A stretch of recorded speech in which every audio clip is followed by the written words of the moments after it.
হযরতে হামজাকে যেখানে কবর দিয়েছে 30 বছর পরে কবরটা ভেঙে গিয়েছিল। মদিনা একবার প্রচন্ড ঢল হওয়ার কারণে পানির সাথে রক্ত ভেসে আসছিল। ওই সময় যারা তার সাথে যুদ্ধ করেছিল তাদের এখন মুরব্বী হয়ে গেছে। রক্ত অনুসন্ধান করতে গিয়ে দেখে 30 বছর আগে উহুদের ময়দানে হযরতে হামজাকে যত টুকরা টুকরা করেছিল সেই সমস্ত জায়গা থেকে তাজা রক্ত ফুলকি দিয়ে বের হচ্ছে। মানে যদি খাবার না খাবে তে রক্ত এলো কোথায়? এক কথা বলেছে না কেন? এই জন্য পৃথিবীতে যারা শহীদ হচ্ছে, যারা শাহাদতের মরণ পাচ্ছে, যারা গুম হয়ে যাচ্ছে, যাদেরকে বিনা কারণে হত্যা করা হচ্ছে, আপনি মৃত বলবেন না। আর ওদেরকে আল্লাহ এমনিতে এভাবে মরণও দেয় না। ওয়ালিয়ালামাল্লাহুল্লাযীনা আমানু ওয়া ইয়াত্তাখিযা মিনকুম শুহাদা।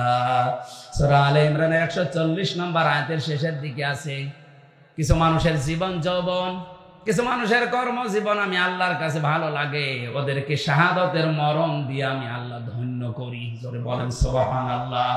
সুতরাং যারা শাহাদতের মরণ পাচ্ছে উল্টা পাল্টা ধারণা করবেন না, ওরা কিন্তু জীবিত। 70-80 বছরে আর কি খেয়েছে, এখন কিয়ামত পর্যন্ত আল্লাহ নিজে তাদেরকে খাওয়াবে। এখানে জেলখানায় 3টা বছর আমার সারা জেলখানায় 3টা বছরে প্রতিদিনের তাহাজ্জুদের দোয়া ছিল, আল্লাহ তুমি আমারে মরণ দিও, আল্লাহুম্মা ইন্নী আসআলুকা শাহাদাতান ফি সাবিলিক। এমনি আমি মরণ চাই না, আল্লাহ যদি মরণ আমারে দাও তুমি শাহাদতের মরণ দিও। কারণ 33 বছরে আর কি খেয়েছি, শাহাদতের মরণ যদি আমি পাই হযরতে হামজার মতো কিয়ামত পর্যন্ত জীবিত থাকতে পারবো, আল্লাহর জান্নাতি খাবার আল্লাহর হাতে খেতে পারবো। হযরতে হামজা, হযরতে আব্বাস দুইজন নবীকে শুধু ভালোবাসা দিয়েই শেষ করেছে না অনুসরণ করেছে? এখানে 2জন জান্নাতি আর আগের 2জন। আপনার এখনো বিবেক খোলে না, খালি ভালোবাসা দিয়ে শেষ করে দেবেন। অনুসরণ করে দেখান হামজার মতো, আব্বাসের মতো। শব্দটা কি ছিল? কেউ যদি অনুসরণ আরম্ভ করে তাকে আল্লাহ ভালোবাসা শুরু করবে। এখন এই অনুসরণকে আংশিক না পূর্ণাঙ্গ? আমরা যেটা করছি এটা তো আংশিক হয়ে যাচ্ছে, কারণ আমাদের জব্বা নবীজির মতো, পাগড়ি নবীর মতো, কিন্তু নবীজির মতো সমাজ ব্যবস্থা আমাদের নেই, নবীর মতো রাজনীতি আমাদের জীবনে নেই। তাহলে আমাদের অনুসরণ কি পূর্ণাঙ্গ না আংশিক? আরো জোরে। আংশিক অনুসরণ করলে ইউহিব্বুকুমুল্লাহ, আল্লাহ ভালোবাসবে, কথা আছে? নেই। এজন্য আমাদের অনুসরণ করা লাগবে পূর্ণাঙ্গ। আল্লাহ তখন ভালোবাসা শুরু করবে। আয়াত পড়ার পরে আমার মনে হচ্ছে বাংলাদেশে হাজারো আলেম, হাজারো পীর, হাজারো মুসলমান শুধু আংশিক অনুসরণ করার কারণে এখন আল্লাহর ভালোবাসা পাওয়ায় আরম্ভ করেন। যুনুবাকুম তো বাদ দিলাম, আল্লাহ মাফ করে দেবে, দিচ্ছে, দেবে তা না। যে অনুসরণ আরম্ভ করবেন আপনি পূর্ণাঙ্গ ভাবে সিদ্ধান্ত নিয়ে নেবেন যে এখন থেকে রান্নাঘর থেকে আন্তর্জাতিক জীবন পর্যন্ত সব জায়গায় আমি অনুসরণ আরম্ভ করলাম। আপনাকে তখন আল্লাহ ভালোবাসা শুরু করলে, আল্লাহ যদি কাউকে ভালোবাসে ওর জীবনের অপরাধ রাখে না। জাম্বন না দিয়ে যুনুবাকুম দিয়েছেন, সব গুনাহ আল্লাহ মাফ করে দেবে। জোরে বলেন সুবহানাল্লাহ। উনি যে মাফ করবে তার প্রমাণ ওনার এই 2টা নাম, আল্লাহু গফুরুর রহিম। আল্লাহ পাক বলেন কুল আতিউল্লাহ ওয়ার রাসূল, নবী আপনি বলেন এই যে অনুসরণের কথা বললাম এটা যদি কেউ করে আমি আল্লাহ এবং আমার রাসূলের, সেই লোকটাই কেবল আমি আল্লাহর দৃষ্টিতে ভালোবাসার পাত্র। ফাইন তাওয়াল্লাউ, কেউ যদি এই অনুসরণ না করে মুখ ফিরিয়ে নেয়, অহংকার করে, ফাইনাল্লাহা লা ইউহিব্বুল কাফিরিন, অবশ্যই আমি আল্লাহ কাফেরদের ভালোবাসি না। তার মানে যার ভালোবাসা আছে জীবনে অনুসরণ নেই সে কাফের। এক কথা বলে না কেন? আলেমকে জিজ্ঞাসা করেন, যারা শুধু ভালোবাসে অনুসরণ করে না এরা কাফের। তাছাড়া আল্লাহ ইউহিব্বুল কাফিরিন দিতেন না। ফাইন তাওয়াল্লাহ, যারা এই কথাগুলো শুনে মুখ ফিরিয়ে নেবে, ফা মানে অতঃপর, ফাইন্নাল্লাহ তারা যেন জেনে রাখে অবশ্যই আমি আল্লাহ লা ইউহিব্বুল কাফিরিন এই কাফেরদের ভালোবাসি না। তার মানে শুধু ভালোবাসা আবু তালেবের মতো আবু লাহাবের মতো বাসবেন, অনুসরণ করবেন না আব্বাসের মতো হামজার মতো। আপনি কাফের, আর কাফেরকে আল্লাহ ভালোবাসছে না, বাসবে না। আল্লাহ আমাদের হেফাজত করুন, বলেন আমিন। বিশ্ব নবীকে আল্লাহ পাক বলেন কিতাবুন উনজিলা ইলাইকা ফালা ইয়াকুম ফি সাদরিকা হারাজুম মিনহু লিতুনযিরা বিহি ওয়া যিকরা লিল মুমিনিন। সূরা আরাফের 2 নম্বর আয়াতে আল্লাহ পাক বলেন একটা কিতাব আপনাকে আমি দিলাম, এটা দিয়ে মানুষদেরকে যখন সতর্ক করবেন তখন আপনার মনের ভেতরে যেন কোনো সংকীর্ণতা, সংশয়, সন্দেহ, কোনো ভয় ভীতি এগুলো কাজ না করে। হারাজন শব্দের ব্যাখ্যা আমি তাফসিরে 2টা পেয়েছি। 1 নাম্বার, কোরআনে কারীম দিয়ে যখন আপনি সতর্ক করবেন, উপদেশ দেবেন, অনেক মানুষ এমন আছে কোরআনের সতর্ক বাণী বুঝতে না পেরে মন খারাপ করবে। এদেশে এরকম মানুষ এখন আছে। কোরআন দিয়ে আমি যেটা সতর্ক করতে চাই ওটা উল্টা বুঝে মনে করে রাজনীতি, উল্টা বুঝে তখন মন খারাপ করে ফেলে। হয়তো ফেনীতে এরকম মানুষ এখনো তৈরি হয়নি তাই। 2 নম্বর, কোরআন দিয়ে উপদেশ দিতে গেলে, সতর্ক করতে গেলে আবহমান কাল থেকে অনেক নিয়ম নীতি মানুষ ইবাদত মনে করে পালন করছে, কিন্তু কোরআনে কারীম দিয়ে যখন বলবেন ওগুলো টিকবে না। আমি একটা বলছি, আমার এই ছোট্ট দৃষ্টিতে প্রায় 34টার উপরে এই বাংলাদেশে ধরা পড়েছে ওয়ালিল্লাহিল আসমাউল হুসনা ফাদউহু বিহা ওয়াযারুল্লাযীনা ইউলহিদুনা ফি আসমাইহি সায়ুজসাউনা মা কানু ইয়ামালুন। সূরা আরাফ 9 নম্বর পারার 13 নম্বর পৃষ্ঠার 4 নম্বর লাইনের 180 নম্বর আয়াতে আছে আল্লাহ পাক বলেন আমি আল্লাহর বহু নাম আছে সুন্দর সুন্দর, যে নামে পারো ডাকো, কিন্তু সাবধান আমার নাম যারা ইলহাদ করে, পরিবর্ধন করে, উলট পালট করে ডাকে, তাদের সাথে মিলে তোমরা ডাকবা না। এই আয়াত কার? আল্লাহর নামে জিকির করা যাবে, তাকে ডাকা যাবে যেভাবে আল্লাহ পাক কোরআনে কারিমে শিখিয়েছেন, উযকুরুল্লাহা কামা আল্লামাকুম, তোমরা জিকির করো আল্লাহর ওইভাবে যেভাবে তিনি তোমাদেরকে শিখিয়েছেন। 99টা নাম আমরা অনেকে জানি আল্লাহর নাম 5000-এর উপরে। ডাইরেক্ট ইনডাইরেক্ট মিলে কোরআনে কারিমে বহু নাম আল্লাহ ছড়িয়ে দিয়েছেন, আপনি যে নামে পারেন ডাকবেন, কোনো অসুবিধা নেই। কিন্তু আল্লাহর নাম পরিবর্ধন হয়ে যায়, তার নামের সাথে অন্য কাউকে জুড়িয়ে আপনি ডাকতে পারবেন না। এই যে তাকে ডাকার সাথে সাথে অন্য কাউকে জুড়িয়ে দিতে পারবেন না, কোথায় আছে এটা? সূরা ফুরকান 19 নম্বর পারার 4 নম্বর পৃষ্ঠা 14 নম্বর লাইনের প্রথম অংশে এটা পাবেন। আল্লাযীনা লা ইয়াদউনা মা'আল্লাহি ইলাহান আখার। এই যে মা'আল্লাহ, তোমরা যারা আল্লাহর সাথে অন্য কাউকে যোগ করো, ডাকো। অনেকে আল্লাহকে ডাকছে, পাশাপাশি আল্লাহর নামের সাথে অন্য নাম যোগ করে ডাকে, ইয়া আলী বাবা, শাহ আলী বাবা। আর এগুলো ফেনী, কুমিল্লা, ব্রাহ্মণবাড়িয়া এই অঞ্চলে বেশি। অনেকে ইবাদত মনে করে কাজ করে।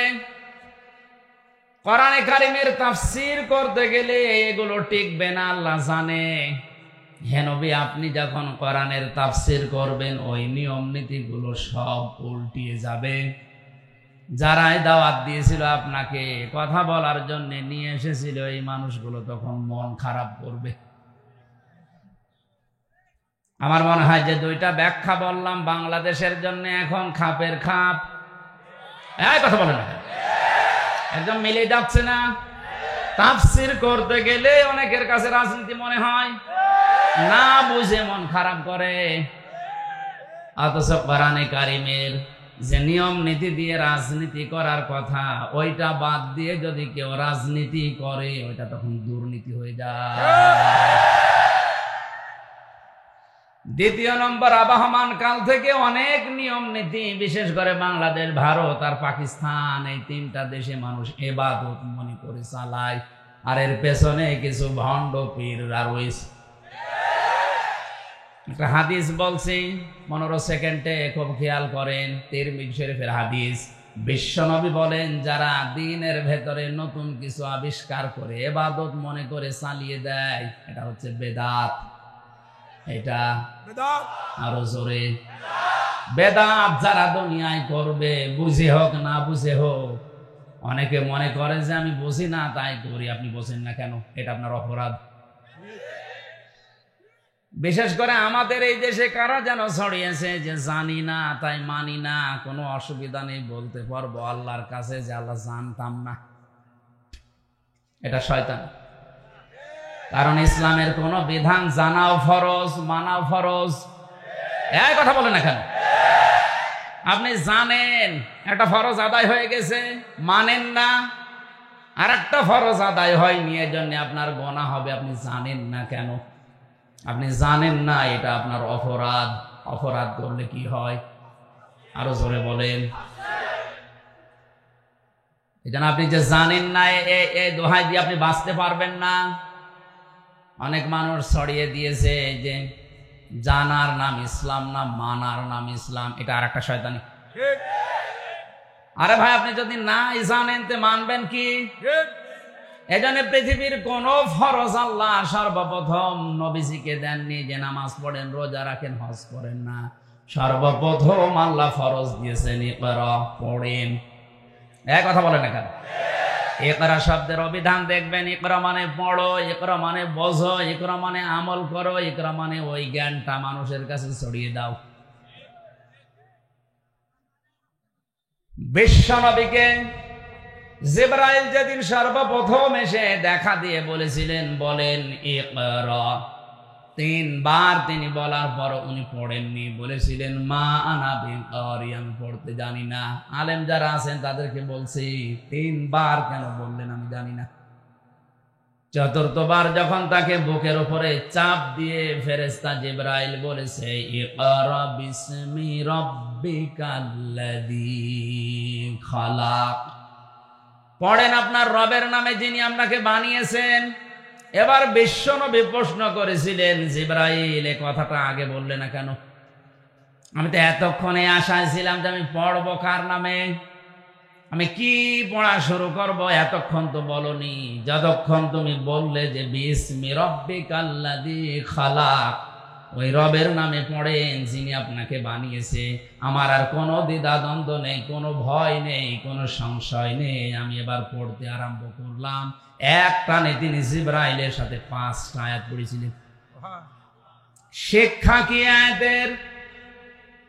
বিশ্বনবী জিবরাইলের সাথে বললেন বিইসমি রাব্বিকাল্লাযী খালাক, খালাকাল ইনসানা মিন আলাক, ইকরা ওয়া রাব্বুকাল আকরামুল্লাযী আল্লামা বিল কলাম, আল্লামাল ইনসানা মা লাম ইয়ালাম। জোরে বলেন আল্লাহু আকবার। বুখারী শরীফের এই হাদিসটা দিয়ে আমাদের জন্য যেটা শিক্ষা, খেয়াল করে নেবেন, নবীজি যতক্ষণ পর্যন্ত আল্লাহর নাম পাননি ততক্ষণ পড়া শুরু করেননি। তাহলে আমাদের উম্মত হিসাবে উনি শিক্ষা দিয়েছিলেন নবুয়ত পাওয়ার দিন, যে উম্মতেরা দুনিয়াতে পড়া যদি শুরু করো, এমনিতে শুরু করবা না, যতক্ষণ আল্লাহর নাম না আসবে পড়া শুরু হবে না। আসতে বলেন। সুতরাং ৯৬% মুসলমানের এই দেশে শিক্ষা ব্যবস্থায় যারা আছে, আমাদের জননী প্রধানমন্ত্রী শেখ হাসিনা থেকে শুরু করে যারা দায়িত্বে আছে, আমরা বলতে চাই ৯৬% মুসলমানের দেশে শিক্ষা ব্যবস্থা শুরু করা দরকার আল্লাহর নাম নিয়ে। এ দাবিতে আছেন কারা দেখি? লিল্লাহি তাকবীর।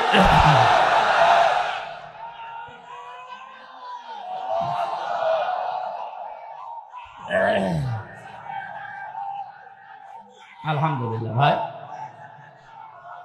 ঠিক আছে, কথা বুঝলে হবে।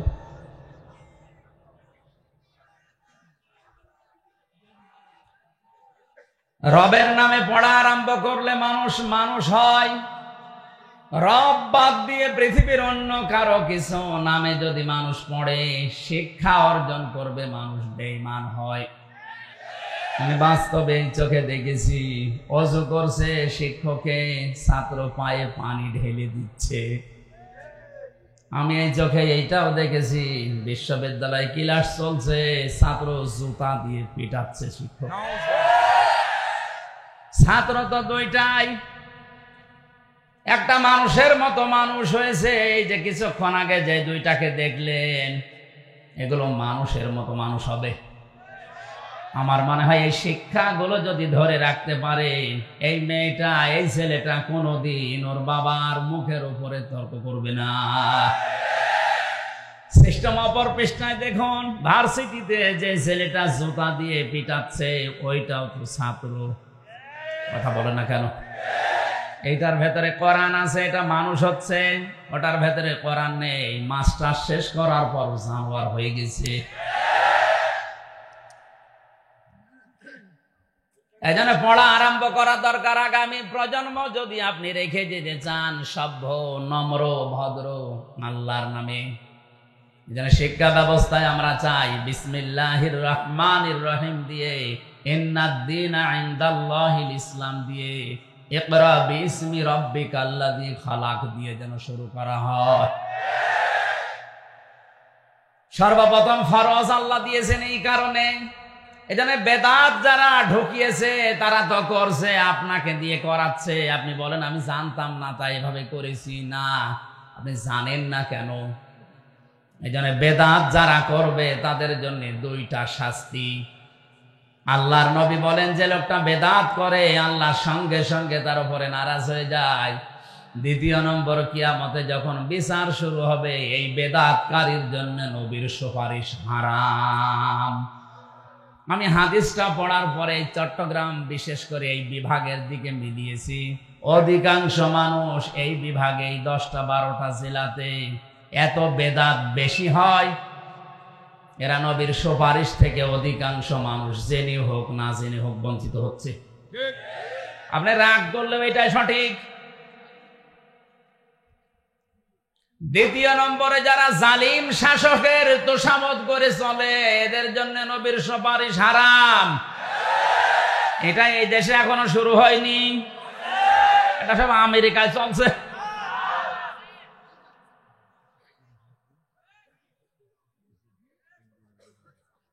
এই জন্য হারাজন শব্দের যে ব্যাখ্যাটা বলেছিলাম, আমার মনে ভয়, ভীতি, সংশয়, সন্দেহ কোনো কিছু যেন কাজ না করে।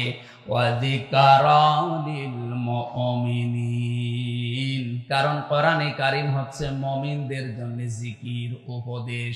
কাদের জন্য? আল্লাহ আমাদেরকে কোরআনে কারীমের প্রচার করার যে ধরন শেখালেন, এইভাবে করে যেন উপস্থাপন করতে পারি তৌফিক দেন, বলেন আমিন। দরুদ আর সালাম পাঠ করছে আমাদের নবী মুহাম্মদ রাসূলুল্লাহ সাল্লাল্লাহু আলাইহি ওয়াসাল্লামের প্রতি। একটা পরিচিত আয়াত আজকে পড়েছি, কিন্তু এখান থেকে নতুন তথ্য কিছু আমরা বের করব, আবিষ্কার করব ইনশাআল্লাহ। জবান খুলে আমি চট্টগ্রাম বিভাগের জন্য এটা পড়লাম, কারণ আছে, কারণ এই এলাকায় আয়াতটা চলে বেশি। নবীর ভালোবাসা, মহব্বত, এই নিয়ে চলছে বিভিন্ন ঝামেলা আর দুর্নীতি। এটা পরিষ্কার করা লাগবে কোরআনের এই আয়াত দিয়ে আজকে ইনশাআল্লাহ। কারণ তাফসির হয় এই দেশে 5 রকমের তাফসির হয়। সরকারি তাফসির হয়, বেসরকারি তাফসির হয়, খানকার তাফসির হয়, নাটকীয় তাফসির হয়, আর দরকারি কোরআনিক তাফসির হয়। আমরা কোরআনে কারিমের যে তাফসিরুল কোরআন মাহফিল লিখেছেন এর হক আদায় করার চেষ্টা চালাবো ইনশাআল্লাহ।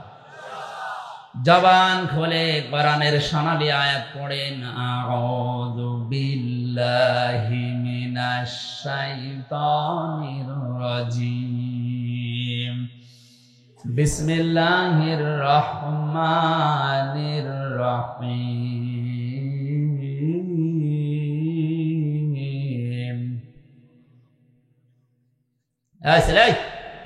তুমি যুবক মানুষ কি উঠবে না? মরবে মানুষ না উঠে দেবে। যুবক মানুষ উঠলে কত মেয়ের বাপ এখানে আসে না, দেখলে জীবনে বিয়ে দেবে ওর সাথে। এমনি চেয়ারম্যানে বিয়ে হচ্ছে না। আশা করছি কেউ উঠবেন না। ভাই 1 ঘন্টা সময় পাচ্ছি, আপনি উঠবেন কেন? উঠবেন না, চেয়ারম্যান বিয়ে করবেন ইনশাল্লাহ। قل إن كنتم تحبون الله فاتبعوني يحببكم الله ويغفر لكم ذنوبكم والله غفور رحيم। সূরা আলে ইমরান কোন সূরা? 200টা আয়াত আছে, 20টা রুকু আছে। 3 নাম্বার রুকুর প্রথম আয়াতটা আমরা পড়লাম। মদিনায় আল্লাহ নাজিল করেছেন একটা বংশের নামে এত বড় সূরা আল্লাহ কোরআনে কারিমে দিয়েছেন। কত মর্যাদা সম্পন্ন বংশ এটা। আমার ওইটা বিষয় না, আমার বোঝানোর বিষয় এখানে 2টা শব্দ নিয়ে। একটা হচ্ছে ফাত্তাবিউনি, আর একটা ইয়াগফির লাকুম যুনুবাকুম। আমরা এই 2টা শব্দ সামনে রেখে তাফসীর করার চেষ্টা চালাচ্ছি। আল্লাহ পাক বলেন, নবী আপনি বলুন, ইন কুনতুম তুহিব্বুনাল্লাহ, তোমরা যারা দাবি করো আল্লাহ আমি তোমাকে ভালোবাসি, এ দাবি আমাদের আছে না? আমরা দলমত যাই করি না কেন, এক বাক্যে মুসলিম হিসাবে স্বীকার করি আল্লাহ তোমাকে আমরা ভালোবাসি। আল্লাহ তাআলা ওইটাই জানিয়েছেন, যারা বলে যে আল্লাহ তোমাকে ভালোবাসি, এই কথা যারা স্বীকার করে, মুখ দিয়ে বলে, বিশ্বাস করে যে আল্লাহ আসলেই তোমাকে ভালোবাসি, আল্লাহ পাক বলেন নবী আপনি তাদেরকে বলেন ফাত্তাবিউনি, তারা যেন আপনার অনুসরণ করে। এখানে আলেম যারা আছে তাদেরকে আমি জিজ্ঞাসা করছি, এখানে হাব্বুন শব্দ আছে না তাবউন? বলেন বলেন। হাব্বুন মানে ভালোবাসা, আর তাবউন মানে দেখে দেখে চলা। বিশ্ব নবী এই পৃথিবীতে কিভাবে চলেছেন ওইভাবে দেখে দেখে জীবন চালানোর নাম হচ্ছে তাবউন, অনুসরণ। অথচ আমরা আয়াতের ব্যাখ্যা করছি আল্লাহকে যদি ভালোবাসতে চাও রাসূলকে ভালোবাসো। আরে ভালোবাসা মাস্ট বি, এটা তো লাগবেই, কিন্তু এখানে এই শব্দ আল্লাহ দেননি। আল্লাহ দিয়েছেন রাসূলের অনুসরণের মাধ্যমে ভালোবাসার প্রমাণ দাও। এ দুনিয়াতে যারা রাসূলকে ভালোবেসেছে তারা তার কথা মেনে অনুসরণ করে প্রমাণ দিয়েছে। বলেন। আব্দুল্লাহ আনসারীর জীবনী পড়েছি রাদিয়াল্লাহু তাআলা আনহু, নবীজির কাছে একদিন মাত্র শুনেছিলেন যে জামাতে হাজির হয়ে নামাজ পড়লে 27 গুণ সওয়াব বেশি হয়। অনেকে এই সওয়াবটা কিছু মনেই করে না, যেখানে সেখানে একা একা নামাজ পড়ে নিচ্ছে না। যদি কেউ জামাতে হাজির হয়ে নামাজ পড়তে পারে, একা একা 27 বার নামাজ পড়লে যে সওয়াব হবে, একবার জামাতে হাজির হয়ে নামাজ পড়লে ওই সওয়াব হবে। হ্যাঁ, মুসাফিরের জন্য, জেলখানায় কয়েদিদের জন্য, এবং কোন ঝামেলা যদি মসজিদে রাস্তায় থাকে তাদের জন্য এটা ছাড় আছে, তাদের জন্য শর্ত না। কিন্তু কোন মানুষ যদি সময় সুযোগ আছে এরপরও জামাতে হাজির হয়ে ইচ্ছা করে নামাজ না পড়ে, হাদিস এসেছে ওর নামাজ হবে না। নামাজের হক যেটা, ওয়াকিমুস সালাতা ওয়া আতুজ যাকাতা ওয়ারকাউ মা'আর রাকিমিন, 43 নম্বর আয়াত সূরা বাকারার। আল্লাহ পাক বলেন নামাজ কায়েম করো, যাকাত দাও, আর রুকুকারীদের সাথে রুকু করো, তার মানে জামাতে হাজির হয়ে নামাজ পড়ো। আশা করছি আমাদের জীবনে জামাত যেন নষ্ট না হয়, বলেন আমিন। হযরতে আব্দুল্লাহ আনসারী রাদিয়াল্লাহু তাআলা আনহু মসজিদে সবার পরে যান, সালাম ফেরানো শেষ হয়ে গেলেই তিনি আবার দৌড় দেন বাড়ির দিকে।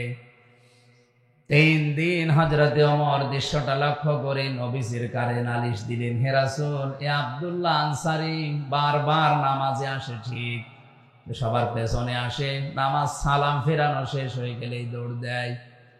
আপনি তো বলেছেন মসজিদে মুনাফিকদের জন্য কষ্ট হবে আর বাজার মুনাফিকদের জন্য আনন্দ লাগবে।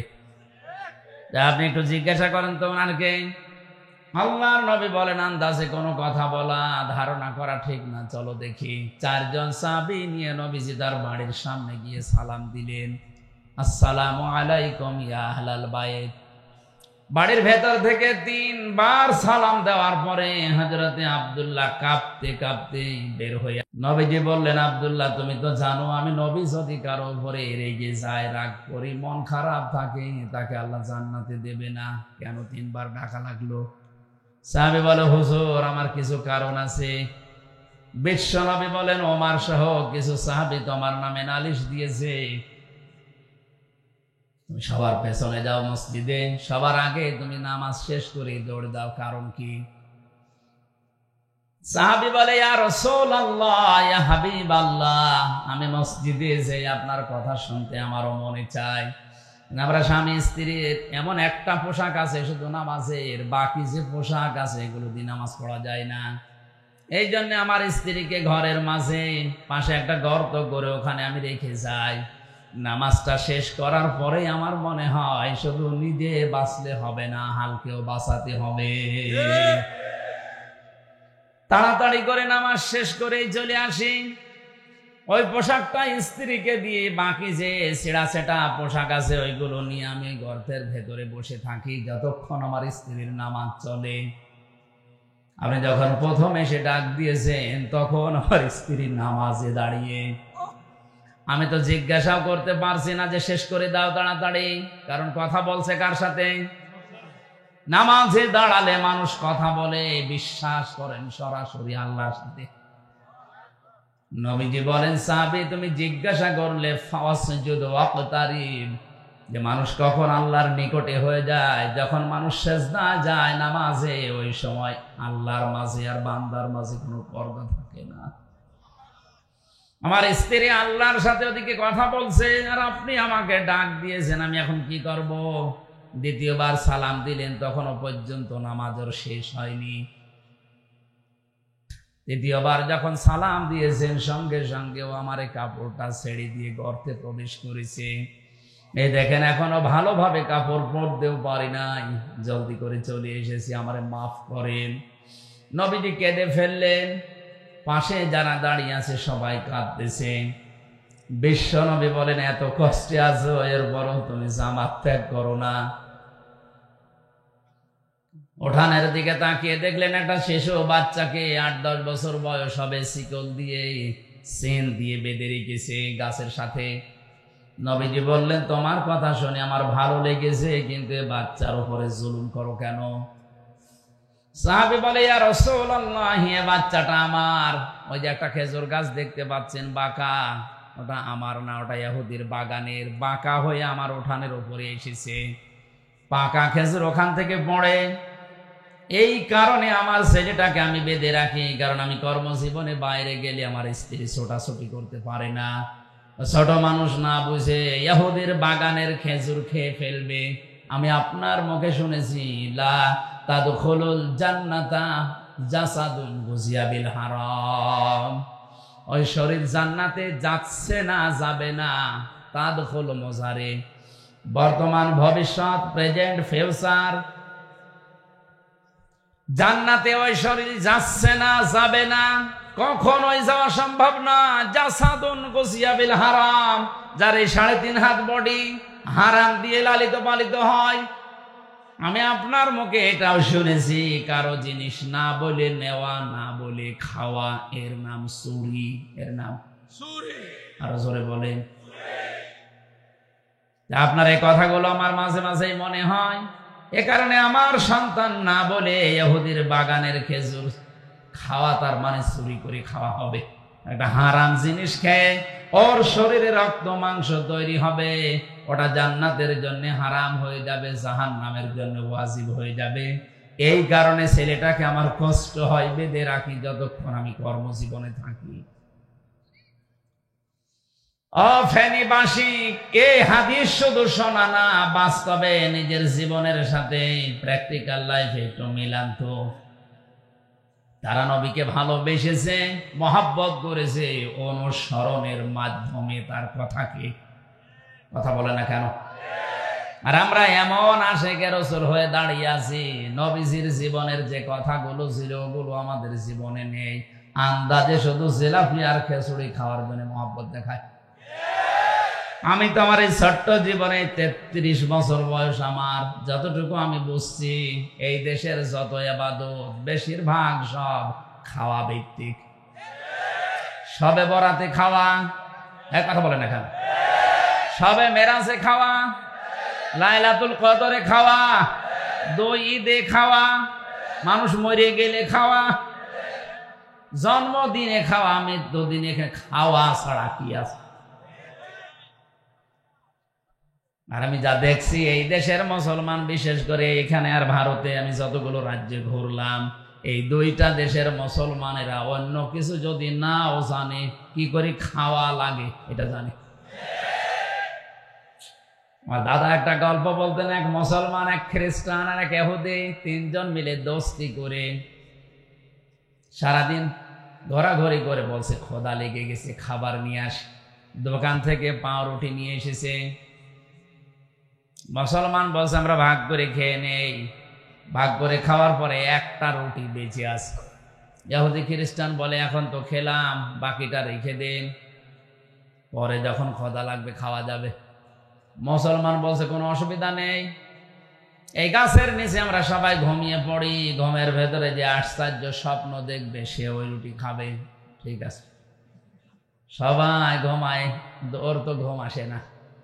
ওই দুইজন তো ক্লান্ত, সারাদিন পরিশ্রম করে হাঁটাহাঁটি করে ঘুমিয়ে গেছে গাছের নিচে। আস্তে করে উঠে রুটিটা খেয়ে এবার ঘুমিয়েছে। খ্রিস্টান উঠে ডাক দিয়ে বলছে ওঠেন। কেন? আমি আমার আশ্চর্য স্বপ্ন দেখলাম। স্বপ্নের ভেতরে দেখি প্রথম আসমানে আমার নবী হযরত ঈসা আলাইহিস সালাম আমাকে ডাক দিয়ে বুকে জড়িয়ে বলে, উম্মত আমি তোর উপরে খুশি, ওই যে রুটি আছে তুই খাবে। রুটি তো আমার হয়ে গেছে, আপনারা ওঠেন না কেন? ইহুদি ডাক দিয়ে বলে তোমার স্বপ্ন হলো, তুমি তো প্রথম আসমানে। আমার নবী হযরত ঈসা মুসা আলাইহিস সালাম ষষ্ঠ আসমানে আমারে ডাক দিয়ে বুকে জমা দিয়ে, কপালে জমা দিয়ে, বুকে জড়িয়ে বলছে, উম্মত তোর বাস্তব জীবনের উপর আমি রাজি আছি, ওই যে রুটি আছে তুই খেয়ে নে। এত বড় জায়গায় ষষ্ঠ আসমানে আল্লাহর সাথে যিনি কথা বলতেন মুসা নবী, তিনি যদি এ কথা বলতে পারতেন রুটি তো আমার, মুসলমান তো জেগে ঘুমাচ্ছে, ওঠে না। ওরা যখন গোতা দিয়ে চিমটি দিয়ে তুলেছে, বলে কি ওঠো না কেন, রুটি তো আমাদের হয়ে গেছে। কিন্তু সবই শুনছে, ডাক দিয়ে বলছে তোমাদের স্বপ্ন হলো। তোমরা যখন ঘুমিয়ে গিয়েছো আমি দেখি বিশাল এক দৈত্য দানব আমার সামনে এসে বলছে, এই মুসলমান যদি বাঁচতে চাস রুটি খা। করবো কি? জীবন বাঁচানোর তাগিদে রুটি খেয়ে ফেলিস। ইহুদি খ্রিস্টান ডাক দিয়ে বলে, ভাই এত বড় বিপদ গেল, আমাদের ডাকতে পারলে না। ডাকবো কি করে? একজন আছে প্রথম আসমানে আর একজন ষষ্ঠ আসমান। ওরা বলছে ঠিক আছে, বিপদ কেটে গেছে, এই ভালো। কি করে খাওয়া লাগে ধান্দা করে, এটা আমরা সবচাইতে বেশি জানি। নবীর মহব্বত দেখাতে গিয়ে তার জন্মদিন মৃত্যুদিন পালন করতে গিয়েও খাওয়া, অথচ তার অনুসরণ জীবনে আনে না। আল্লাহ ওইটাই জানিয়েছেন, যদি দাবি করো যে আল্লাহ তোমাকে ভালোবাসি, তোমাদের প্রথম নাম্বারে দায়িত্ব হচ্ছে আমার নবীর অনুসরণ করো, না নবীকে ভালোবাসো। তার অনুসরণ করা লাগবে তার প্র্যাকটিক্যাল লাইফটা দেখে চলার মাধ্যমে, নাকি ইয়া নবী সালাহ শেষ হয়ে গেল। শব্দের দিকে খেয়াল করেন তো, কেউ যদি অনুসরণ করে, আল্লাহ বলেন ইউহিব্বুকুমুল্লাহু, আমি আল্লাহ নিজে তাকে ভালোবাসা আরম্ভ করব। এখানে আলেম যারা আছেন বলেন তো, এখানে ইউহিব এটা মজারে না মাজি? মজারের শব্দ, এটা বর্তমান, ভবিষ্যৎ, প্রেজেন্ট, ফিউচার। আল্লাহ মাজি অতীত শব্দ দেননি যে আপনি অনুসরণ আরম্ভ করেছেন, আল্লাহ আপনাকে ভালোবাসা শুরু করেছিলেন না। যখন অনুসরণ আরম্ভ করবেন তখন আপনাকে আল্লাহ ভালোবাসা শুরু করবে। এখন আমার প্রশ্ন, এই অনুসরণ কি আংশিক না পূর্ণাঙ্গ? আরো জোরে। আংশিক অনুসরণ যারা করেছিল তাদেরকে আল্লাহ ভালোবাসেনি, তাদেরকে আল্লাহ মাফও করেনি, জান্নাতেও দেয়নি। এই কথা বলেন এখন। তার বাস্তব উদাহরণ নবীর দুই চাচা আবু তালেব আর আবু লাহাব। এ দুইজন নবীকে অনুসরণ করেনি কিন্তু ভালোবেসেছিল। এত ভালোবাসা দিয়েছিল, আবু তালেব নিজের সন্তান আলীকে কাছে রাখতো না, রাতের বেলা এতিম মোহাম্মদ ভাতিজা তারে রাখতো কাছে। সারাটা জীবন আগলিয়ে রেখেছিল। হাদিসটা যদিও দুর্বল, আমি শিক্ষার জন্য বলছি, খেয়াল করেন। কিয়ামতের ময়দানে এ আবু তালেবের পায়ের নিচে জাহান্নামের দুইটা ফিতা লাগিয়ে দেবে, এটা আমরা জানি কিনা? মাথার মগজ পর্যন্ত টকবক করে ফুটবে। হাদিসের ব্যাখ্যায় আমি দেখেছি ওর পুরা শরীরের কোন জায়গায় জাহান্নামের আগুন লাগবে না, শুধুমাত্র পায়ে। কোথায়? আরো জোরে বলেন। পায়ে লাগবে। এই কারণে, কারণ ওর শরীরের সব জায়গায় নবীর শরীর টাচ হয়েছিল। কোন সময় চোমা দিয়েছে, কোন সময় মাথায় নিয়েছে, কোন সময় মুখে নিয়েছে, বুকে নিয়েছে, পিঠে নিয়েছে, কিন্তু পায়ের কাছে কোনোদিন রাখে নাই। এই কারণে আল্লাহর নবীর শরীর, ওর শরীরের যেখানে যেখানে লেগেছে ওই জায়গাগুলোতে জাহান্নামের আগুন লাগবে না, শুধুমাত্র পা দিয়ে কোনোদিন স্পর্শ হয়নি, এজন্য পায়ে লাগিয়ে দেবে আগুন। কি ভালোবাসা ছিল তার জীবনে আপনি লক্ষ্য করেন। কাফেররা এসে যখন বলেছিল আবু তালেব আপনারে ভাতিজা, এই ভাইয়ের ছেলেকে নিষেধ করেন, যদিও চাচা বিভিন্ন জিনিসের অফার দিয়েছিল। নবীজি আসার পরে তাকে ডাক দিয়ে বলে, মুহাম্মদ ওরা এসেছিল, এই অফার গুলো দিয়েছে, তুমি কি করবা? বিশ্ব নবী বলেন, চাচা ওরা যেটা দিতে চায়, সুন্দরী নারী, গাড়ি বাড়ি, ক্ষমতা, ধন সম্পদ, এগুলো তো দেওয়া সম্ভব। যেটা দেওয়া সম্ভব না, আকাশের ওই চাঁদ যদি আমার বাম হাতে, সূর্য যদি ডান হাতে এনে দেয়, যে কালেমাটা নিয়ে এসেছি, 1 সেকেন্ডের জন্য এই দাওয়াত বন্ধ করা সম্ভব না। ওই দিন আবু তালেবের ভাষা শোনেন, ডাক দিয়ে বলেছে, ভাতিজা মুহাম্মদ তোমার কাজ তুমি চালিয়ে যাও, আমি তোমার ধর্ম গ্রহণ করলাম না, কিন্তু তোমারে আমি বাধা দেব না। কেউ বাধা দিতে আসলেও আমি তারে নিজে ঠেকাবো। আপনি এতে ভূমিকাও রাখতে পারেন না। এত কঠোর অবস্থায় ছিল আবু তালেব, এরকম ভয়ঙ্কর মুহূর্তেও ছিল তার পেছনে। এরপরেও লোকটা যেদিন মারা যাচ্ছিল, বিশ্ব নবী এসে তার বালিশের কাছে বসে বসে বলেছিলেন, ইয়া আম্মি আবি তালিব কুল লা ইলাহা ইল্লাল্লাহ হাজ্জুল লাকা ইনদাল্লাহি ইয়াউমাল কিয়ামাহ, রাহুল বুখারী। হে চাচা, জোরে বলা লাগবে না, শুধু আমার কানের কাছে মুখ নিয়ে আস্তে করে বলেন লা ইলাহা ইল্লাল্লাহ। আপনি মুহাম্মাদুর রাসূলুল্লাহ বলার দরকার নেই, শুধু আল্লাহর ঘোষণাটা দেন, কিয়ামতের দিন আমি ঝগড়া করে আপনাকে জান্নাতে নিয়ে যাব। পাশে আবু জেহেল আর আবু সুফিয়ান দাঁড়িয়েছিল, ডাক দিয়ে বলে, নেতা পড়বা, সারা জীবন বাপ দাদার ধর্ম অনুসরণ করলে, এখন ভাতিজার নতুন ধর্ম গ্রহণ করে কলঙ্কিত হবা। মানুষ তোমারে ভীরু বলবে, কাপুরুষ বলবে। আবু তালিব ডাক দিয়ে বলে, ভাতিজা মুহাম্মদ আমারে মাফ করে দিও, তোমারে কালেমাটা আমি পড়তে পারলাম না। জোরে বলেন নাউজুবিল্লাহ। নবীজির মন খারাপ হয়ে গেল। সঙ্গে সঙ্গে কোরআনে কারিমের আয়াত আল্লাহ নাযিল করলেন, ইন্নাকা লা তাহদি মান আহবাবতা ওয়ালাকিন্নাল্লাহা ইয়াহদি মান ইয়াশা ওয়া হুয়া আ'লামু বিল মুহতাদিন। সূরা কাসাসের 56 নম্বর আয়াতে আল্লাহ পাক বলেন, হে নবী আপনি মন খারাপ করেন কেন? হেদায়েত তো আপনার হাতে দেয়নি যে যাকে ইচ্ছা তাকে দিয়ে দেবেন। এই লোকটা আপনার চাচা, আমি জানি। সারা জীবন আপনাকে ভালোবাসা দিয়েছে, বুকে আগলিয়ে রেখেছে, কোলে পিঠে নিয়ে মানুষ করেছে, আমি দেখেছি।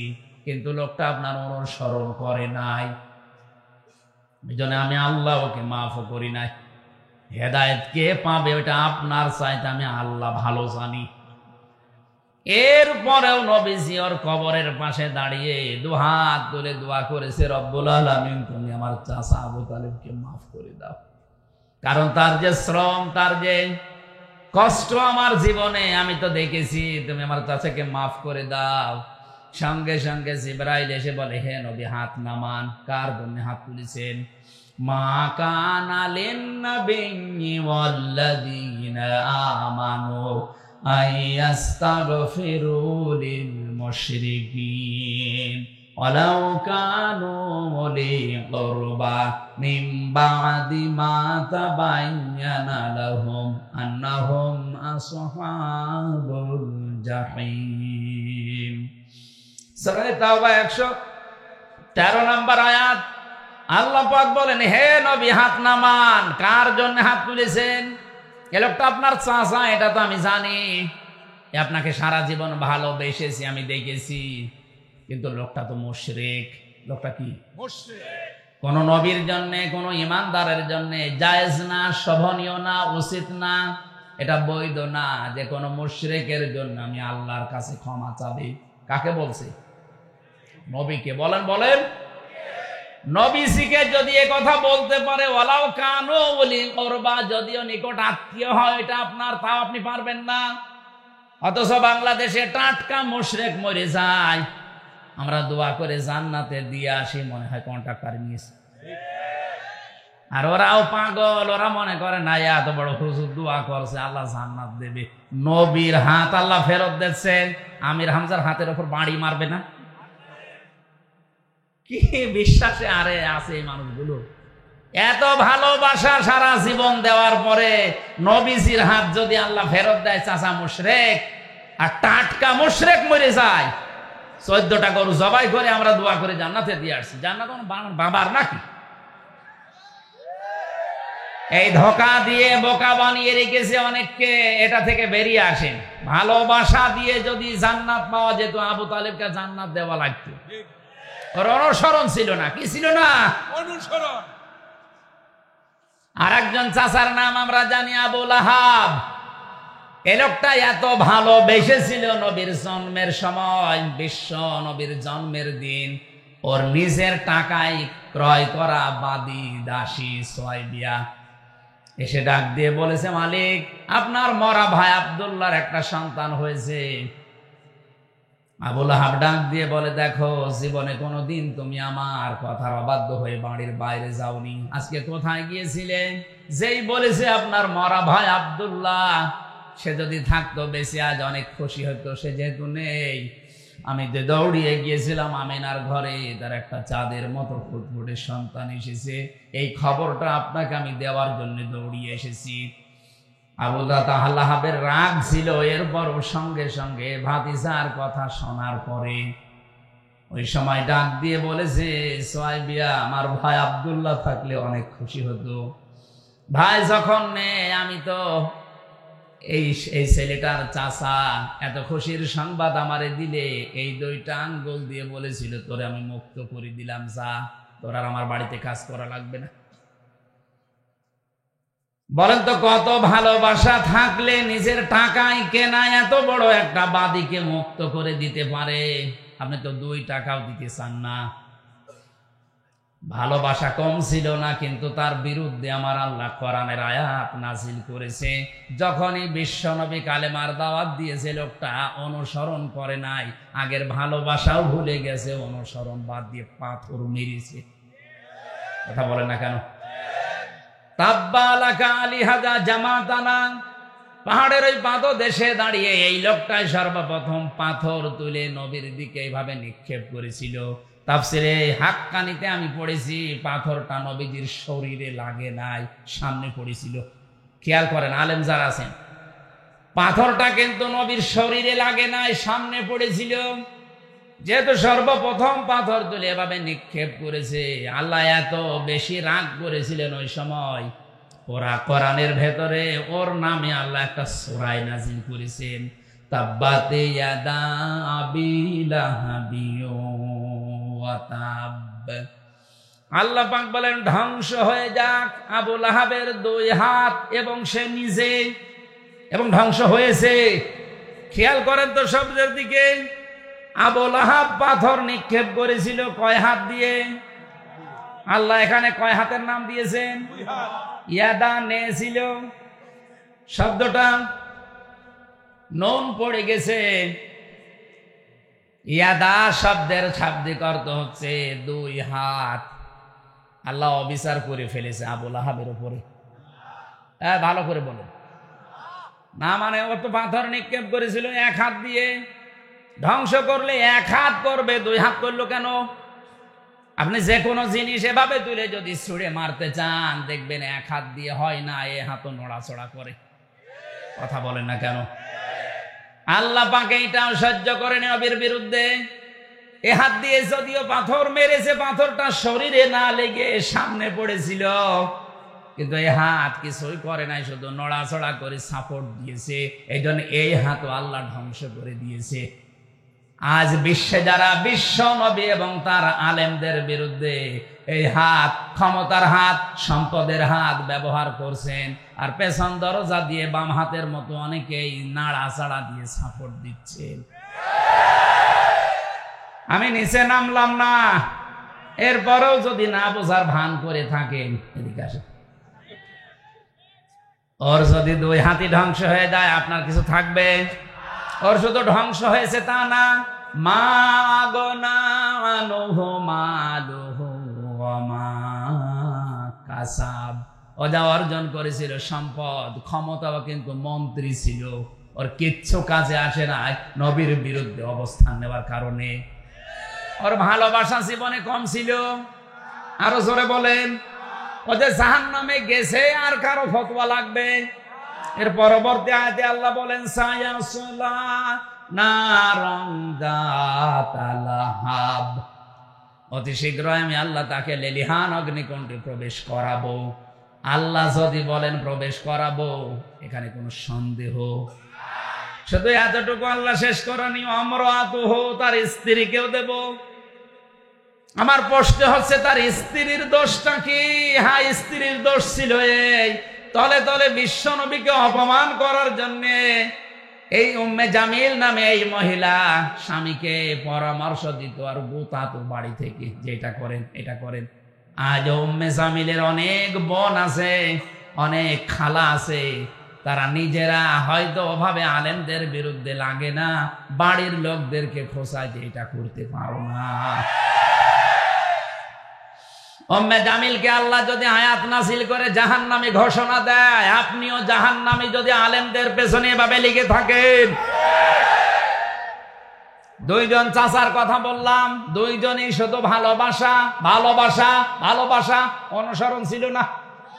দুইজনেই জাহান্নামী, দুইজনেই। আরো জোরে বলেন। সিস্টেম অপর পৃষ্ঠায় দেখুন, আরো দুইজন চাচার নাম আমরা জানি, একজন আব্বাস আর একজন হামজা রিদওয়ানুল্লাহি তাআলা আলাইহিম আজমাইন। তাদের জীবনে শুধু ভালোবাসা ছিল না, ভালোবাসতো তারা মাস্ট বি, পাশাপাশি তারা অনুসরণ করে দেখিয়েছে।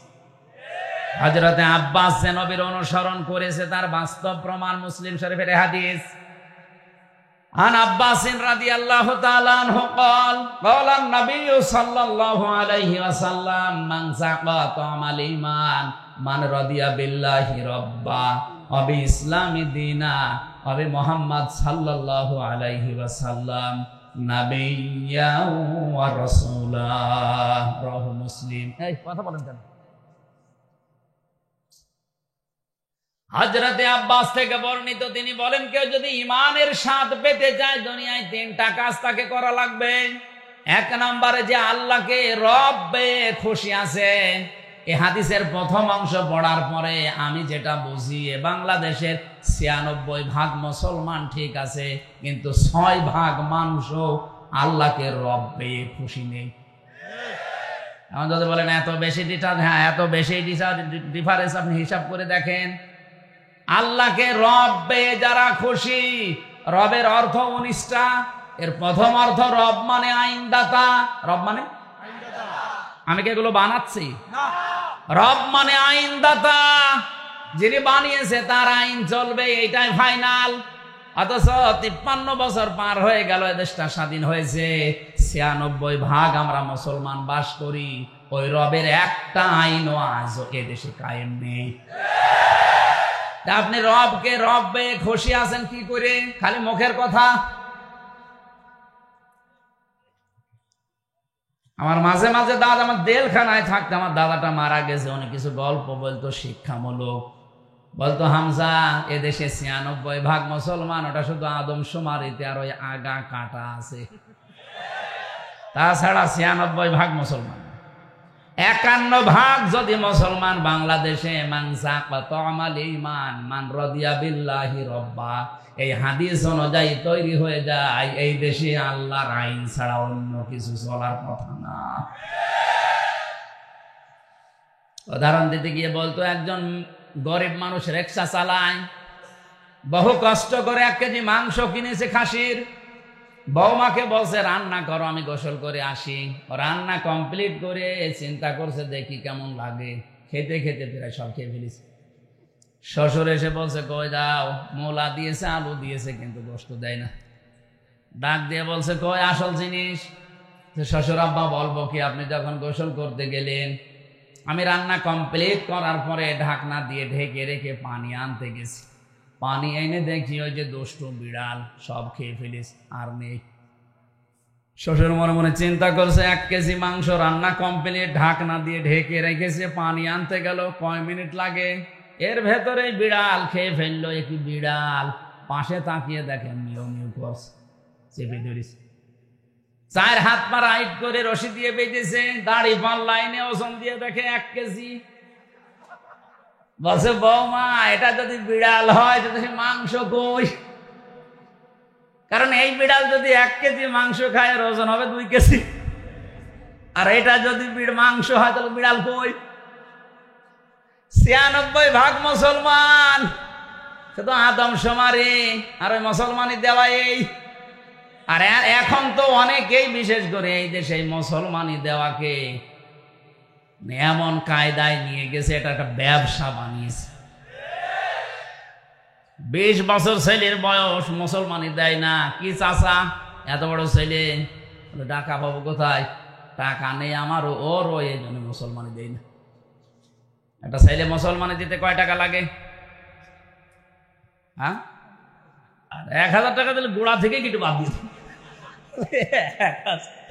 ২০০ টাকা দিলে কেটে দেয় ১,০০০, ৫টা মুসলমান হয়ে যায়।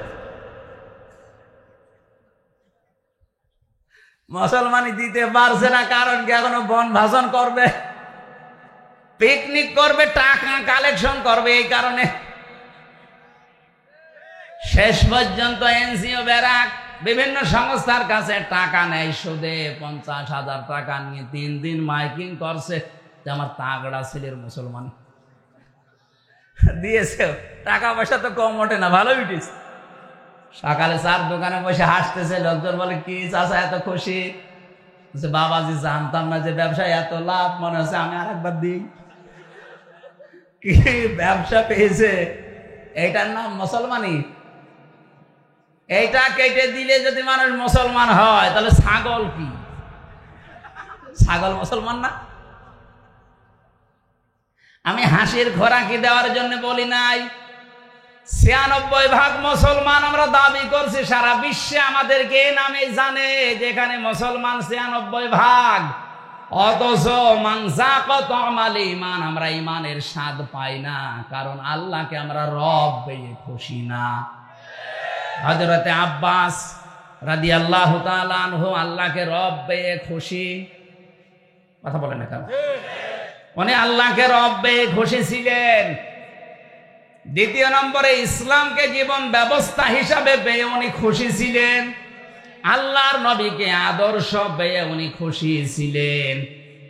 এই জন্য তিনি ঈমানের স্বাদ পেয়ে এই হাদিসটা বর্ণনা করেছেন। জোরে বলেন সুবহানাল্লাহ। উনি যে জান্নাতি তার প্রমাণ সূরা বাইয়েনার শেষ আয়াত। আল্লাহ পাক সাহাবীদের জন্য এই আয়াতটা নাযিল করেছেন, রাদিয়াল্লাহু আনহুম ওয়া রাদু আন।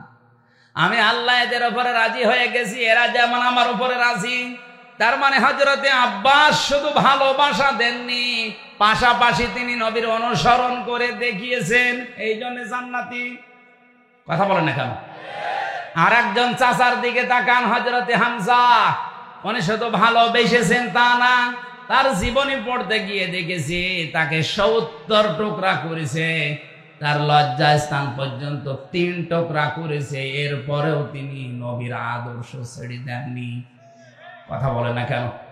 উনি নবীকে ভালোবেসেছেন একদিকে, এ ভালোবাসার প্রমাণ দিতে গিয়ে জীবন পর্যন্ত দিয়েছেন।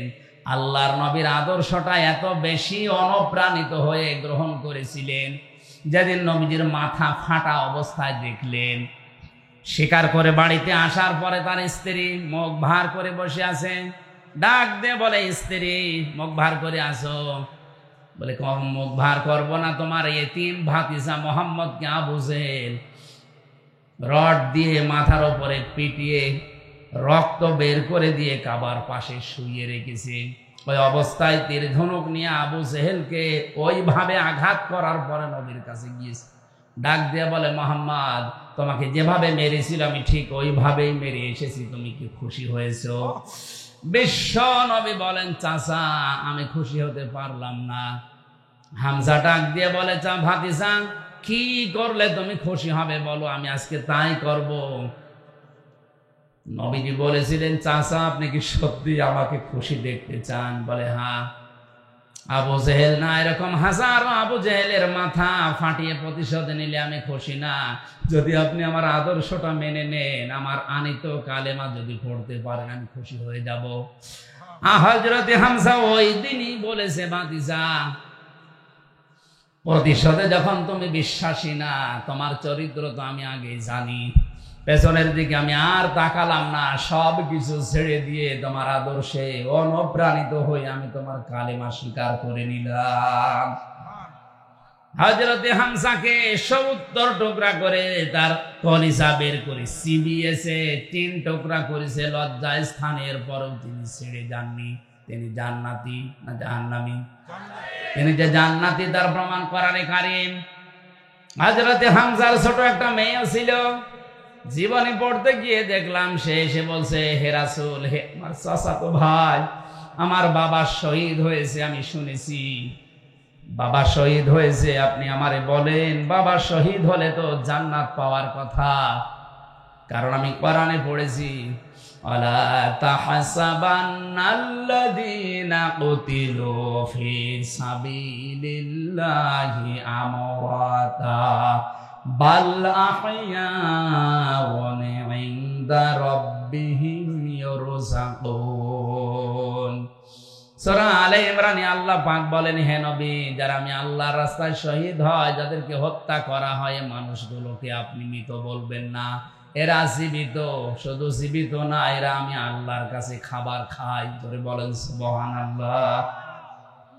হযরতে হামজা যে খাবার খেয়েছেন তার প্রমাণ হচ্ছে, মেয়েটা ডাক দিয়ে বলে, আমার বাবা জান্নাতে, এটা আমি দেখতে চাই। বিশ্বনবী বলেন, বোন আমার জান্নাতে আছে, আমি এখন দেখাবো কি করে। হঠাৎ করে আকাশের দিকে তাকিয়ে ছোট মেয়েটা বলছে, আব্বু আমি এখানে। বিশ্ব নবী বলেন, বোন কাকে ডাক দাও? মেয়েটা বলে, ইয়া রাসূলুল্লাহ, ওই যে আকাশের দিকে তাকিয়ে দেখলাম কিছু পাখিদের সাথে আমার বাবা পাখা লাফিয়ে উঠছে। নবীজি বলেন, বোন আমার, ওটা আকাশ না, ওটা আল্লাহর জান্নাত। ফেরেশতাদের সাথে তোমার বাবা পাখা লাগিয়ে জান্নাতের ভেতরে ভ্রমণ করছে। হযরতে হামজা এতটুকু শেষ করেননি। কোন মানুষ যদি মারা যায় ঈমান নিয়ে, সে কবরে থাকবে, ঘুমিয়ে থাকবে, কিয়ামতের দিন একবারে উঠবে, এতটুকুই শেষ, আর কিছু নেই। যারা আলেম আছে তাদেরকে বলছি, রশিদ ভাই, যারা ঈমান নিয়ে মারা যাবে, কবরে থাকবে, ঘুমিয়ে থাকবে, কিয়ামতের যেদিন সিংহায় ফৎকার দেওয়া হবে ওই দিন উঠবে, আর কিছু আছে নেই। কিন্তু কেউ যদি শহীদ হয়, শাহাদতের মরণ পায়, এই লোকটা মরণের পরে ঘুমাবে না, ওই লোকটা জীবিত, এবং আল্লাহ নিজে তাদেরকে খাবার খাওয়াবে। আমরা জানি মানুষ ঘুমিয়ে থাকলে খাবার খাওয়া লাগে না, বলেন বলেন, জেগে থাকলে খাবার খাওয়া লাগে, আর খাবার খেলে রক্ত, গোশত, মাংস তৈরি হয়। হযরতে হামজাকে যেখানে কবর দিয়েছে, 30 বছর পরে কবরটা ভেঙে গিয়েছিল। মদিনা একবার প্রচন্ড ঢল হওয়ার কারণে পানির সাথে রক্ত ভেসে আসছিল। ওই সময় যারা তার সাথে যুদ্ধ করেছিল তাদের এখন মুরব্বী হয়ে গেছে। রক্ত অনুসন্ধান করতে গিয়ে দেখে 30 বছর আগে উহুদের ময়দানে হযরতে হামজাকে যত টুকরা টুকরা করেছিল, সেই সমস্ত জায়গা থেকে তাজা রক্ত ফিনকি দিয়ে বের হচ্ছে। উনি যদি খাবার না খাবে, এতে রক্ত এলো কোথায়? এক কথা বলেছে না কেন? এই জন্য পৃথিবীতে যারা শহীদ হচ্ছে, যারা শাহাদতের মরণ পাচ্ছে, যারা গুম হয়ে যাচ্ছে, যাদেরকে বিনা কারণে হত্যা করা হচ্ছে, আপনি মৃত বলবেন না। আর ওদেরকে আল্লাহ এমনিতে এভাবে মরণও দেয় না। ওয়ালিয়ালামাল্লাহুল্লাযীনা আমানু ওয়া ইয়াত্তাখিযা মিনকুম শুহাদা। সূরা আলে ইমরানের 140 নম্বর আয়াতের শেষের দিকে আছে, কিছু মানুষের জীবন যৌবন, কিছু মানুষের কর্মজীবন আমি আল্লাহর কাছে ভালো লাগে, ওদেরকে শাহাদতের মরণ দিয়ে আমি আল্লাহ ধন্য করি। জোরে বলেন সুবহানাল্লাহ। সুতরাং যারা শাহাদতের মরণ পাচ্ছে, উল্টা পাল্টা ধারণা করবেন না, ওরা কিন্তু জীবিত। 70-80 বছরে আর কি খেয়েছে, এখন কিয়ামত পর্যন্ত আল্লাহ নিজে তাদেরকে খাওয়াবে। এখানে জেলখানায় 3টা বছর আমার সারা জেলখানায় 3টা বছরে প্রতিদিনের তাহাজ্জুদের দোয়া ছিল, আল্লাহ তুমি আমারে মরণ দিও, আল্লাহুম্মা ইন্নী আসআলুকা শাহাদাতান ফি সাবিলিক। এমনি আমি মরণ চাই না, আল্লাহ যদি মরণ আমারে দাও, তুমি শাহাদতের মরণ দিও। কারণ 33 বছর আর কি খেয়েছি, শাহাদতের মরণ যদি আমি পাই, হযরতে হামজার মতো কিয়ামত পর্যন্ত জীবিত থাকতে পারবো, আল্লাহর জান্নাতি খাবার আল্লাহর হাতে খেতে পারবো। হযরতে হামজা, হযরতে আব্বাস, 2 জন নবীকে শুধু ভালোবাসা দিয়েই শেষ করেছে না অনুসরণ করেছে? এখানে 2 জন জান্নাতি আর আগের 2 জন। আপনার এখনো বিবেক খোলে না, খালি ভালোবাসা দিয়ে শেষ করে দেবেন। অনুসরণ করে দেখান হামজার মতো, আব্বাসের মতো। শব্দটা কি ছিল?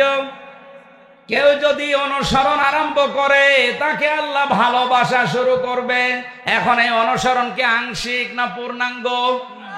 আমরা যেটা করছি এটা তো আংশিক হয়ে যাচ্ছে, কারণ আমাদের জব্বা নবীজির মতো, পাগড়ি নবীর মতো, কিন্তু নবীজির মতো সমাজ ব্যবস্থা আমাদের নেই, নবীর মতো রাজনীতি আমাদের জীবনে নেই। তাহলে আমাদের অনুসরণ কি পূর্ণাঙ্গ না আংশিক? আরো জোরে। আংশিক অনুসরণ করলে ইউহিব্বুকুমুল্লাহ, আল্লাহ ভালোবাসবে, কথা আছে? নেই। এজন্য আমাদের অনুসরণ করা লাগবে পূর্ণাঙ্গ। আল্লাহ তখন ভালোবাসা শুরু করবে। আয়াত পড়ার পরে আমার মনে হচ্ছে বাংলাদেশে হাজারো আলেম, হাজারো পীর, হাজারো মুসলমান শুধু আংশিক অনুসরণ করার কারণে এখনো আল্লাহর ভালোবাসা পাওয়ায় আরম্ভ করেনি। ওয়াগফির লাকুম যুনুবাকুম তো বাদ দিলাম, আল্লাহ মাফ করে দেবে, দিচ্ছে, দেবে তা না। যে অনুসরণ আরম্ভ করবেন, আপনি পূর্ণাঙ্গ ভাবে সিদ্ধান্ত নিয়ে নেবেন যে এখন থেকে রান্নাঘর থেকে আন্তর্জাতিক জীবন পর্যন্ত সব জায়গায় আমি অনুসরণ আরম্ভ করলাম। আপনাকে তখন আল্লাহ ভালোবাসা শুরু করলে আল্লাহ যদি কাউকে ভালোবাসে ওর জীবনের অপরাধ রাখে না। জাম্বন না দিয়ে জুনুব আকুল দিয়েছেন, সব গুনাহ আল্লাহ মাফ করে দেবে। জোরে বলেন সুবহানাল্লাহ। উনি যে মাফ করবে তার প্রমাণ ওনার এই দুইটা নাম, আল্লাহু গফুরুর রহিম। আল্লাহ পাক বলেন কুল আতিউল্লাহ ওয়ার রাসূল, নবী আপনি বলেন এই যে অনুসরণের কথা বললাম, এটা যদি কেউ করে আমি আল্লাহ এবং আমার রাসূলের, সেই লোকটাই কেবল আমি আল্লাহর দৃষ্টিতে ভালোবাসার পাত্র। ফাইন তাওয়াল্লাউ, কেউ যদি এই অনুসরণ না করে মুখ ফিরিয়ে নেয়, অহংকার করে, ফাইনাল্লাহা লা ইউহিব্বুল কাফিরিন, অবশ্যই আমি আল্লাহ কাফেরদের ভালোবাসি না। তার মানে যার ভালোবাসা আছে জীবনে অনুসরণ নেই সে কাফের। এক কথা বলে না কেন? আলেমকে জিজ্ঞাসা করেন, যারা শুধু ভালোবাসে অনুসরণ করে না এরা কাফের। তাছাড়া আল্লাহ ইউহিব্বুল কাফিরিন দিতেন না।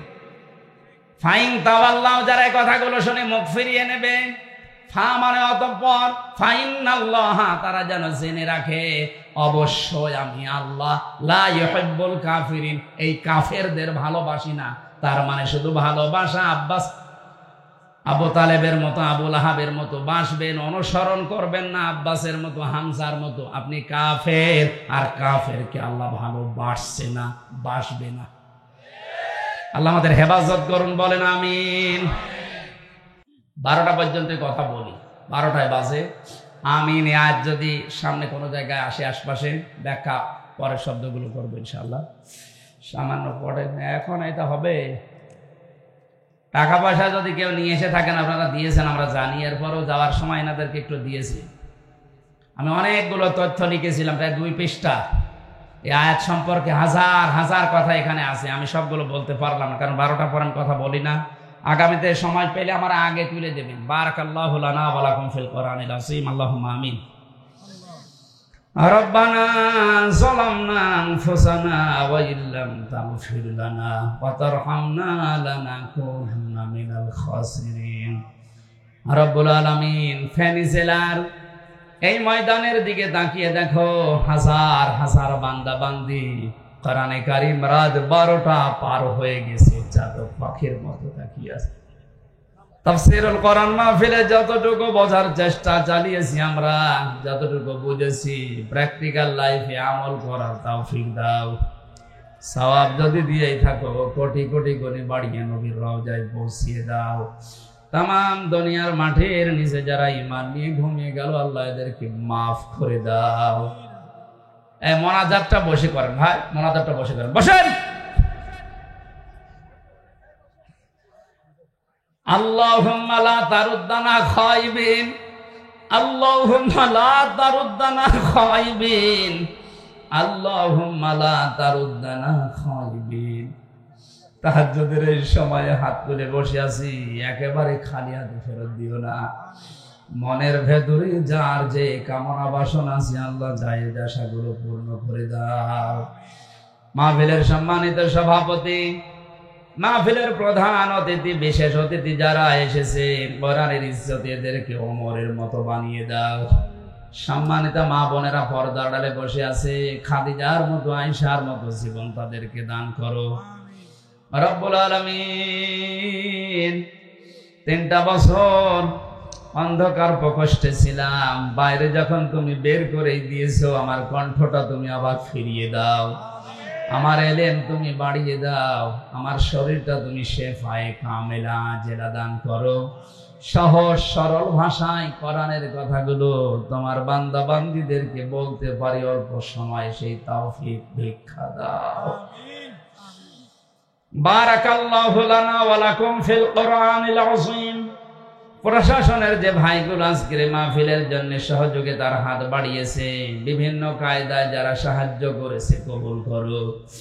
এই ফেনী জেলার মাঠের নিচে যত মানুষ ঘুমিয়ে আছে, আল্লাহ এই মানুষগুলোকে মেহেরবানি করে কোরআনের ইজ্জতে কবর জান্নাত বানিয়ে দাও। আমার দেলাওয়ার হোসেন ফরাদ ভাই সহ, মাওলানা মামুনুর রশিদ সহ নাম না জানা যত আলেম এখানে আছে, আল্লাহ আলেমদের মর্যাদা বাড়িয়ে দাও। আগামীতে এই মাহফিলটা কোরআনের ইজ্জতে বিশাল আকারে কবুল করে নাও। সুবহানা রাব্বিকা রাব্বিল ইজ্জাতি আম্মা ইয়াসিফুন ওয়া সালামুন আলাল মুরসালিন। আল্লাহ তাআলা হুযায়ফা বিন আশরাফ রুহাব এই শিশুর জন্য দোয়া চেয়েছে, আল্লাহ তুমি এই শিশুটাকে হযরতে নতুন একটা নাম দিয়েছে, আল্লাহ তুমি নামের বরকত তার জীবনে দান করো।